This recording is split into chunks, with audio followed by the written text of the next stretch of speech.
Thank you very much. And Happy New Year, everyone. I know that it's a big year coming up, 2022, and hence the kickoff here with Brand Innovators. I know that there's a lot of topics being talked about today. I think one of the things that Michelle and I want to speak about is, when it comes to the consumer and some of the behavior shifts that have happened over the last year, not to mention what's going to continue to happen. I mean, there's just obviously an enormous amount going on across the globe with the pandemic and with some of sort of the Great Resignation and some of the new sort of shifts going on. So Michelle, I know that last year you spoke about staying ahead about the global shifts in consumer needs and expectations. What have you been most surprised about in your findings? Yeah. And, before we even get there, Toby, I was just going to say, thanks so much to David for that great introduction of us. I'm so happy to kick off the 2022 summit with you today. I don't know if you looked ahead, but like David said, what a great lineup in store. It's really fun to see so many friends and past colleagues and even Brand Innovator Advisory Board members in the lineup. So I'm excited to hear what's going on across our Brand Innovators community, and excited to kick this off with you too. So I'll come back to your question. Yeah. Wow. So 2021, the need to stay ahead of those global shifts in customer needs and expectations, it definitely didn't change for any of us, did it? I think it was a really important element of last year. And now it feels like we have like a real demand for these insights. So when I look ahead to 2022, I don't think our focus is going to slow down here at all.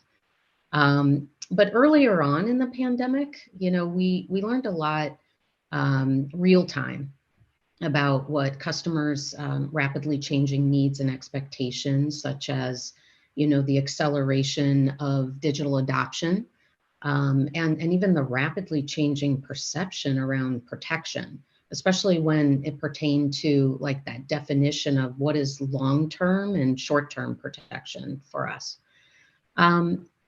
And, what were we surprised about? I mean, even though I think, we had seen some earlier signals, we were surprised at how rapidly and to what degree people were seeking honesty and transparency and even authenticity in our category. And when we looked at that across generations, it was super consistent. So, but we were also, surprised at how we could change those perceptions, with our brand. And additionally, I think our work around building customer relationships, which we measure the health of our relationships with customers through NPS, and then therefore what matters most to our customers, was giving us even more texture around the same area, and particularly when it comes to the idea of trust. So trust started to become a much more clear and more important driver of customer relationships. And, if we're really honest with ourselves, we were surprised at how little we actually knew about trust, especially when it came to the emotions and the behaviors under it, and then specific actions that we could either build or destroy with it. Yeah, it's interesting. And I totally agree in terms of like the demand of insights, right? So it's like, we're all trying and understand more about what's happening. And, it's an ever evolving situation. I think as we all are trying to learn, it's great that you're here to share what you guys have learned. And I think there's probably a lot that the audience is going to be able to take away from this. And trust is really, it's an interesting word. It's multifaceted in so many ways. And with that being said, so how did you go about it? And what did you learn overall about that analysis that you guys had done? Well, I think it's probably important to start with a note that there's been a decline in trust across all industries, right? And sure. Financial service has historically been challenged with the trust gap.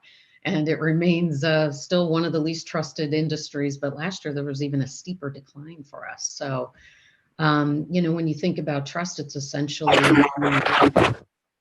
the ultimate currency in the relationship. So we first had to acknowledge that there was much more that we needed and probably still need, to understand. But we decided to go talk to our customers about it. right? And really overtly, like going deep on the emotions and the behaviors and the actions we could take. So we started by exploring the meaning of trust in our category and developed some key questions and hypotheses around those so that we could like prove or disprove those. So things like, are the emotions and behaviors behind trust, more universal, or is it really individual? Or how do people even define trust, especially when they're talking about it, from a company standpoint? What things potentially could drive trust, or what things would destroy it? And is it how powerful, of a differentiator could it really be, actually? And then we challenged ourselves to go about it even a bit differently, an experiment, if you will. We looked to some more innovative methodologies, like having people write trust diaries, or using facial recognition to really get after the emotions behind trust. And then we spent some really extensive qualitative time with our customers that kind of got under the hood of how and why people trust companies. And then we spent time co-creating with our customers and really ideating and coming up with ways and actions that we could take, and then subsequently validated those actions quantitatively on the impact they would have on trust.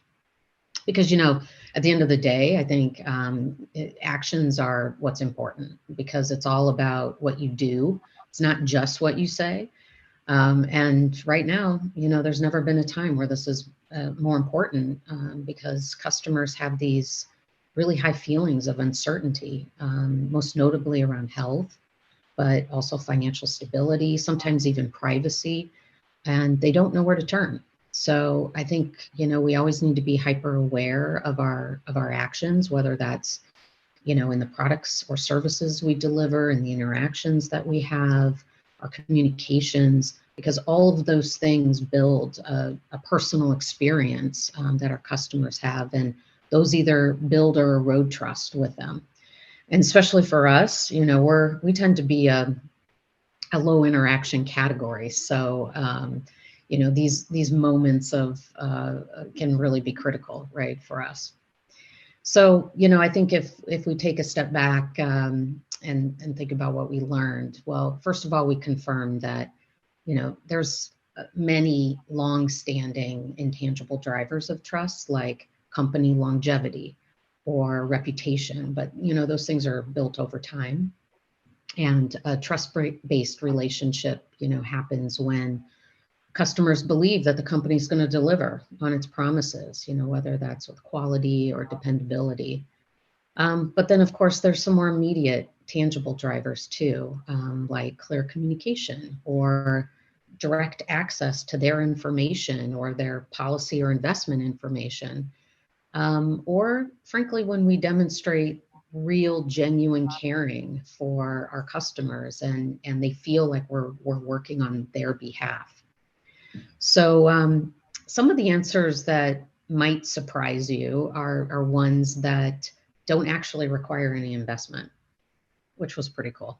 So some examples are, for us, are claims payments. I guess that's not super surprising because insurance companies are all about keeping their promises, so this makes sense. But I think it isn't necessarily about fixing problems or improving an issue only. It's more about communicating how we deliver on this promise, because that really gets at more of the emotions. The other one that I thought was interesting was employee sentiment, and how that can really have a positive impact on trust, especially when a company can demonstrate and communicate employee satisfaction and engagement. There's this really strong emotional belief that if a company cares well for their employees, that they would uphold the same values, for their customers. And then there were some other ideas, about repurposing or even refocusing our efforts on things like the role of the agent, and maybe becoming more of a life planning role than just, an expert on products. And some innovative ways to educate our customers on complex products, and that way, we deepen their understanding of the value and the purpose of the products that maybe they already own. So all of these things really are actions that can help build trust, which we found, very useful.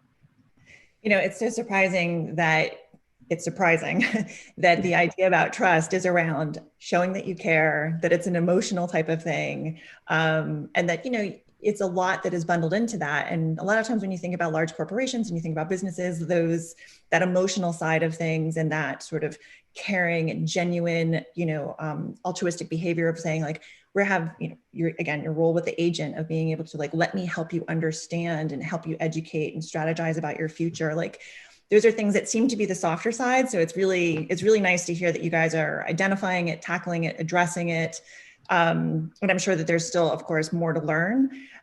When you think about sort of those behavior signals, what are you kind of thinking about and seeing what will be an impact for next year? Well, I think while the pandemic has had a physical health dynamic to it, right? Financial health has been even more impacted. And I think we have some very strong signals that that's going to likely continue. So, and then I think we also have some signals that we're starting to see a deeper connection to all aspects of holistic health, and so that would be physical and social and mental, in addition to financial. So I think if we only address financial health, we're going to miss the bigger picture. Yeah. So, therefore, we're going to need to broaden our discussions and even our services and products and how we talk about the benefits, and of course, education that help address this connection and help people make the connection too in their mind of what they need. Yes, there's so much, it's interesting. There's so much being written about sort of the Great Resignation and sort of why this is happening. And, financial is certainly part of it. You see a lot of people looking at, okay, can I make more money elsewhere and or retirement? But there's a big part of it that's also signaling that it's about, I want to be cared for. I want to be appreciated. I want to feel like someone sort of got my back. And it's not just that very linear financial so much, it's more of the broader sort of overarching benefits. Do I feel rewarded? Is this something that I want to like be fulfilled in doing? Is there a life work balance there? So when you think about those things, like being cared for, are there some examples of sort of employee benefits that you have been looking at, thinking that you could share with the team in terms of like what you've discovered so far in that genre? Yeah, well, it is a really pivotal moment right now, isn't it? Especially in the trends. And I think, to take a step back first on the Great Resignation, I think, we've seen a trend in recent years of a company's purpose being important, right? Yeah. And I think now more than ever, people are seeking a deeper purpose in their own lives and work. So for us as companies, I think, we need to be authentically, and that's a really key word, Yes. purpose-led company, right? And that has to match with the individual's values, which frankly are shifting right now. So, I think I read another article that, said that the Great Resignation doesn't really tell the full story, right? It isn't just people leaving the workforce entirely, but there's this other dynamic going on, so that it's more like the Great Reshuffle too, right? People are reconfiguring their careers and they have more choice on choosing careers that align with their values or offer flexibility, as you were saying, or frankly, even personal growth with experience in new industries. One interesting area that we've seen in a recent MetLife survey is that the economic fallout of COVID-19 has had a severe impact on women in the workplace. And we examined the barriers women are facing amid, this pandemic, and found like almost 60% said COVID-19 has had a negative impact on their careers. But even despite that disruption, or maybe even because of it, almost 25% of women are considering a career change, specifically in STEM fields, which is an industry, of course, forecasted to grow at a greater rate in the years ahead. So, I mean, I personally love that. Being an engineer turned marketer, I think we need more women in STEM and STEAM for sure. Yeah, it's a very underrepresented area for women for sure. So that's great to hear. Right? Yeah, I love that. But coming back to holistic health and feeling cared for, to your point, I think it is a signal, like we were discussing before, and sometimes employees aren't happy with their experience because it isn't holistic, and they don't feel fully cared for, right? And so also at MetLife, we've been studying employee benefit trends for almost 20 years.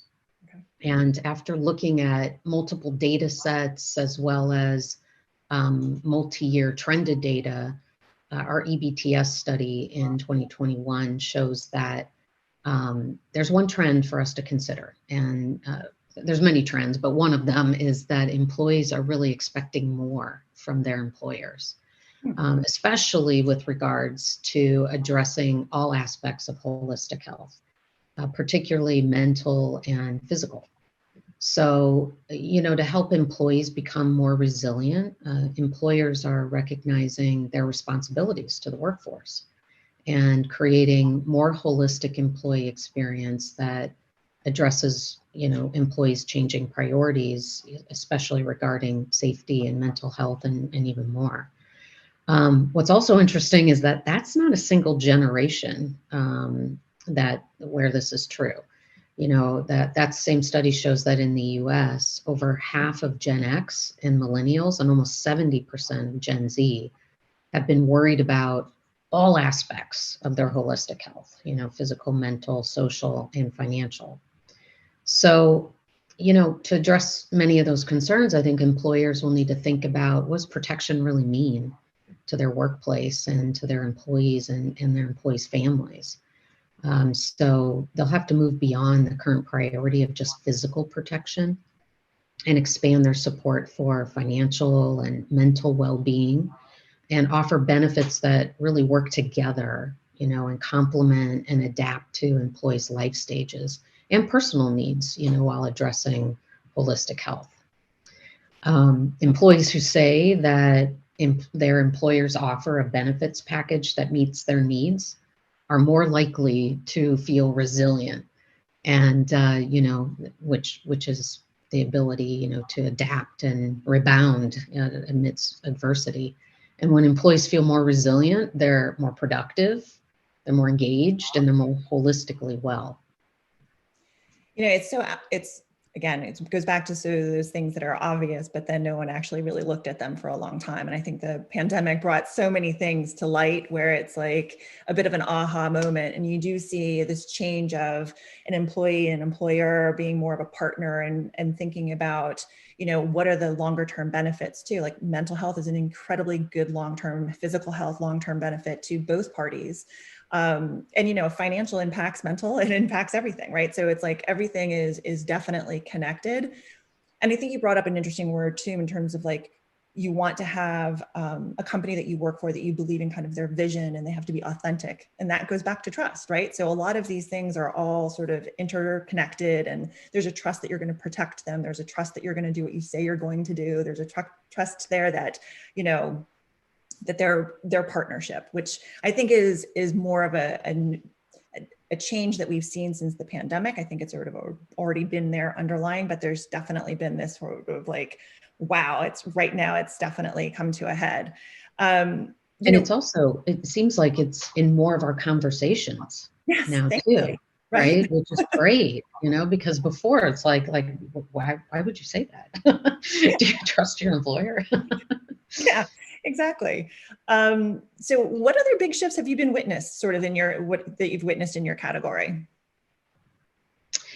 Yeah. So, I think our category is really trying to take big steps forward in understanding and responding to new omni-channel dynamics. And, frankly, the expectations and dynamics from our customers' experiences in other categories is really driving those new expectations for us, right? So, for our industry, that means really understanding the changing role in the intermediaries and agents. Not that anyone's being displaced. That's not the intent. But like we were saying before, could they have a more specific and even deeper role in being an advisor that helps build relationships and trust with our customers.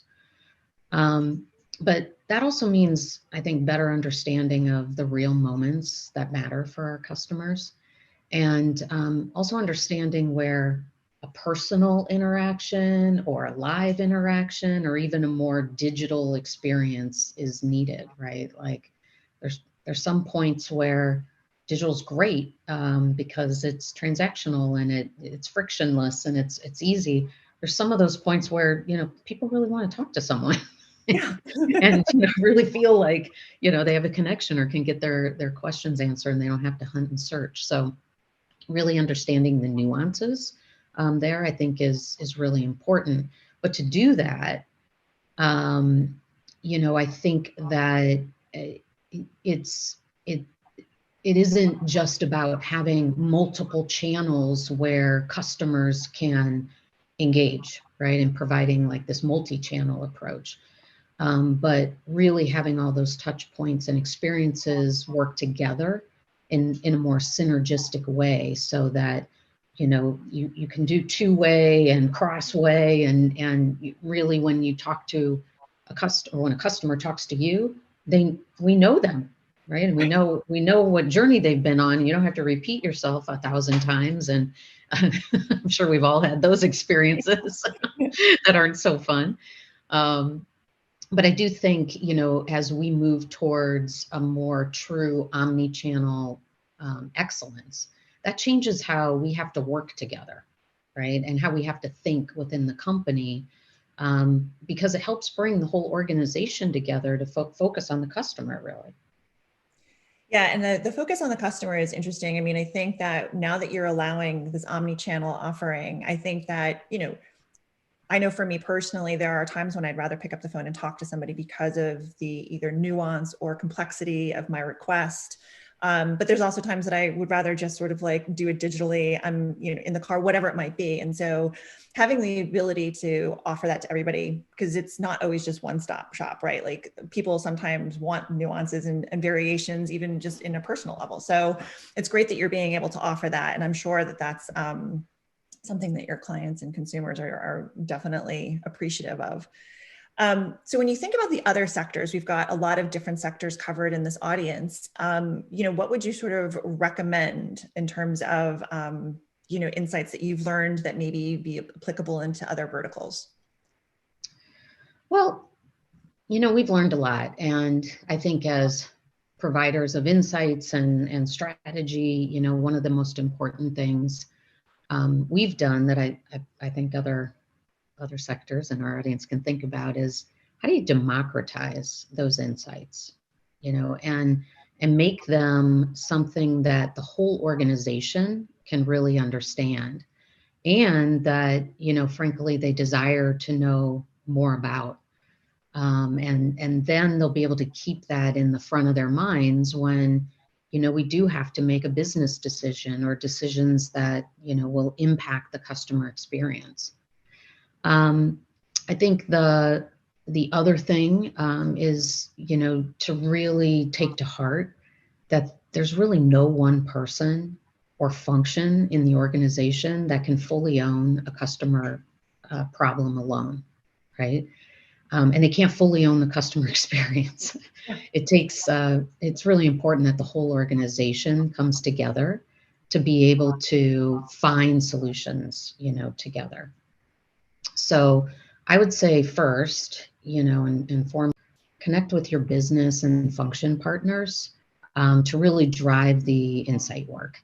What are their key response, or I'm sorry, their key questions, or their objectives and challenges, and then turn those into hypotheses, because that's the way you can actually go design the right way to find insights in those areas. I think, if you're lucky enough to have it, you need to leverage the commitment of the entire organization to focus on the customer, right? And that means that all of us need to better understand what our customers are really telling us, especially in the research we do. So, sometimes in order to go deep in an area, you might actually need to be a little more provocative. So, so that you can figure out, how to get the real insights, not just known facts, but, the real insights that will motivate and inspire the organization. And then lastly, what we found, is that you need to be very agile in how you approach getting these insights and how you approach research. You need to look at those signals we were talking about before. The signals aren't the answer; they're just the signal, and they kind of give you the right places to go mine and see how and you can go deeper. But with that too, you got to be prepared to fail, frankly, and pivot. Like maybe you're mining in the wrong place, but that's okay. You move fast and you move often, and you increase what you learn. And when you democratize those across the organization, I think, you just continue to feed the customer centricity wheel, if you will. No, I think that's great. I think everybody appreciates that. I liked your point about sort of like create a hypothesis and then be able to either disprove it or prove it, right? So it's like you have to start someplace. And I'm sure that there's a lot of people who have sort of interpretations of those signals that then you prove out or don't prove out. So I think that's great advice for everyone here. We have a little bit more time left. I mean, one of the things that I was going to do is sort of ask more on the personal side. Like, so you've got a fantastic career. You've spanned different companies and different categories. What are some of the things that you would take away from this experience that might help some of the people that are listening today? Well, yes, you're right. It's definitely had a lot of different dimensions to it. But I've been extremely grateful, if I pause here and think back, for the constant opportunity to learn new things, and especially in these times, for the strong connections that I've made across those career experiences. Those connections span time zones and careers and companies and even life stages. And they've been a constant support source for me, especially in difficult times, so it's always nice to have a network and a community to lean on. But I think if I reflect back, I've always been moved by Robert Frost's work. And yeah, right. And of course, not to date myself, but Nothing Gold Can Stay is always a favorite because, but I think that's probably, as a teen, reciting it like 100 times, watching and rewatching The Outsiders. Oh my God. Yes, Tony Boy. Yes. Yeah, right. So, but probably more relevant for here is his poem on The Road Not Taken. And I love how that poem, kind of ends with, two roads diverge in a wood, and I took the one less traveled by. And that has made all the difference. So, I often think about that because there's been a lot of times in my career where it wasn't clear which road to go down. And I made a choice to go down the one that, was definitely less traveled by. So I would say, don't go where you're rare, go on that less traveled road. Don't be afraid too, if that less traveled road is curvy, just buckle up and enjoy the ride. Sometimes we're overly concerned about, having this like straight line up, and you don't take stock on, enjoying the twists and the turns of lateral moves, or frankly, being the new kid, like whether that's a new kid in the organization or a function or industries or even a new community. I think that, really forces you outside your comfort zone. And then you have two choices, right? You can sit back and wait for someone to invite you in, or you can be open and put yourself out there. And I've always really tried to do the latter, even if it is hard. And I've been rewarded with those experiences, right? That not only have expanded my mind and my capabilities, but really my friends, work and personal, because a lot of times those friends become your family. And, I really value that. And, even just another thought that comes to mind, because we were talking about the great reshuffle earlier. Which, by the way, but the other thing that I've heard it called is the Great Reassessment, which is interesting because of what you just sort of mentioned. Like, think about everything that kind of like gets into choosing a career or the path that you take, and like, why is it important to you? And I thought it was an interesting term, that reassessment is something that is what people are doing as well. But I digress. Yeah.